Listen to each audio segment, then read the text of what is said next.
Telugu audio Bible న్యాయాధిపతుల గ్రంథము 1వ అధ్యాయము. యెహోషువ మృతి నొందిన తరువాత ఇశ్రాయేలీయులు కనానీయులతో యుద్ధము చేయుటకు తమలోనెవరు ముందుగా వారి మీదికి పోవలసినది యెహోవా తెలియజేయునట్లు ప్రార్థన చేయగా, యెహోవా ఆ దేశమును యూదా వంశస్థులకు ఇచ్చి ఉన్నాను, వారు పోవలనని సెలవిచ్చెను. అప్పుడు యూదా వంశస్థులు తమ సహోదరులైన షిమ్యోనీయులతో, మనము కనానీయులతో యుద్ధము చేయుటకు మా వంతులోనికి మాతో కూడా రండి, మేమును మీతో కూడా మీ వంతులోనికి వచ్చదమని చెప్పగా, షిమ్యోనీయులు వారితో కూడా పోయిరి. కనానీయుల మీదకి యూదా వంశస్థులు పోయినప్పుడు యెహోవా కనానీయులను పెరిజ్జీయులను వారికి అప్పగించెను గనుక వారు బెజెకులో 10,000 మంది మనుషులను హతము చేసిరి. వారు బెజెకులో అదోని బెజెకును చూచి వానితో యుద్ధము చేసి కనానీయులను పెరిజ్జీయులను హతము చేసిరి. అదోని బెజెకు పారిపోగా వారు అతని తరిమి పట్టుకొని అతని కాలు చేతుల బొట్టన వ్రేళ్లను కోసివేసిరి. అప్పుడు అదోని బెజెకు తమ కాళ్ళు చేతుల బొట్టన వ్రేళ్లు కోయబడిన 70 మంది రాజులు నా భోజనపు బల్ల క్రింద ముక్కలు ఏరుకొని చుండిరి. నేను చేసినట్లే దేవుడు నాకు ప్రతిఫలం ఇచ్చెననెను. వారు యెరూషలేమునకు అతని తోడుకొని రాగా అతడు అక్కడ చనిపోయెను. యూదా వంశస్థులు యెరూషలేము మీదకి యుద్ధము చేసి దానిని పట్టుకొని కొల్లబెట్టి ఆ పట్టణమును కాల్చివేసిరి.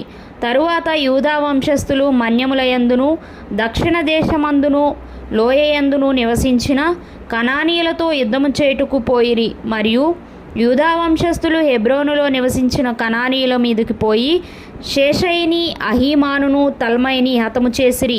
ఆ హెబ్రోను పేరు కిర్యతర్బా. అక్కడ నుండి వారు దెబీరు నివాసుల మీదకి పోయిరి. పూర్వము దెబీరు పేరు కిర్యత్సెఫెరు.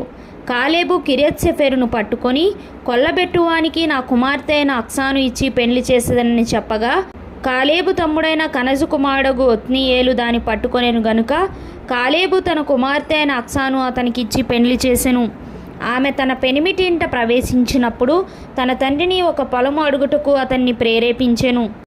ఆమె గాడిదను దిగగా కాలేబు, నీకేమి కావాలనని అడిగెను. అందుకామె, దీవెన దయచేయుము, నాకు దక్షిణ భూమి ఇచ్చి ఉన్నావు, నీటి మడుగులను కూడా నాకు దయచేయుమనెను. అప్పుడు కాలేబు ఆమెకు మెరక మడుగులను పల్లపు మడుగులను ఇచ్చెను. మోషే మామయ్యైన కేయీను కుమారులు యూదా వంశస్థులతో కూడా ఖర్జూర చెట్ల పట్టణములో నుండి అరాదు దక్షిణ దిక్కులోని యూదా అరణ్యమునకు వెళ్ళి అక్కడ చేరి ఆ జనముతో నివసించిరి. యూదా వంశస్థులు తమ సహోదరులైన షిమ్యోనీయులతో కూడా పోయి జెఫతులో నివసించిన కనానీయులను హతము చేసి పట్టణమును నిర్మూలము చేసి ఆ పట్టణమునకు హోర్మా అను పేరు పెట్టిరి. యూదా వంశస్థులు గాజాను దాని ప్రదేశమును, అష్కెలోనును దాని ప్రదేశమును, ఎక్రోనును దాని ప్రదేశమును పట్టుకొనిరి.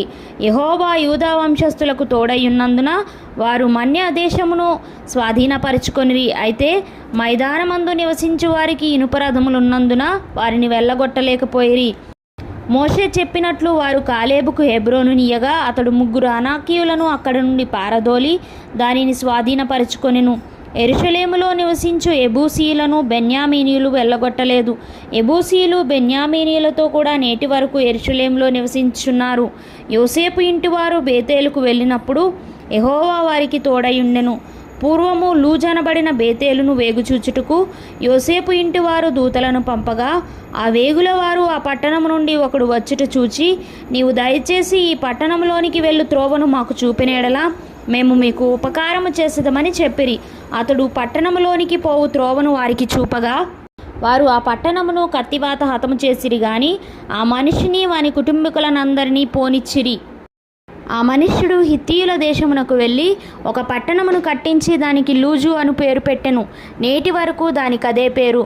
మనష్షీయులు బేత్సయానును దాని పల్లెలను, తైనాకును దాని పల్లెలను, దోరు నివాసులను దోరు పల్లెలను, ఇబ్లెయామును దాని పల్లెలను, మెగిద్దో నివాసులను మెగిద్దో పల్లెలను స్వాధీనపరుచుకొనలేదు. ఏలయనగా కనానీయులు ఆ దేశంలో నివసింపవలనని గట్టి పట్టు పట్టియుండిరి.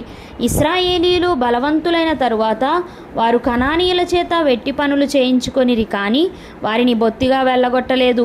ఎఫ్రాయిమీయులు గెజెరులో నివసించిన కనానీయులను వెళ్ళగొట్టలేదు. గెజెరులో కనానీయులు వారి మధ్యను నివసించిరి. జబూలూనీయులు కిత్రోను నివాసులను నహలోలు నివాసులను వెళ్ళగొట్టలేదు. కనానీయులు వారి మధ్య నివసించి వారికి వెట్టి పనులు చేయువారైరి. ఆషేరీయులు అక్కో నివాసులను, సీదోను నివాసులను, అహ్లాబు వారిని, అక్జీబు వారిని, హెల్బా వారిని, అఫెకు వారిని, రెహోబు వారిని, ఆషేరీయులు దేశ నివాసులైన కనానీయులను వెళ్ళగొట్టక వారి మధ్య నివసించిరి. నఫ్తాలీయులు బెత్షెమెషు వారిని, బేతనాతు వారిని వెళ్ళగొట్టలేదు గాని బెత్షెమెషు నివాసుల చేతను, బేతనాతు నివాసుల చేతను వెట్టి పనులు చేయించుకొనిరి. అమోరీయులు దానీయులను పల్లపు దేశమునకు దిగనీయక మన్యమునకు వారిని వెళ్ళగొట్టిరి.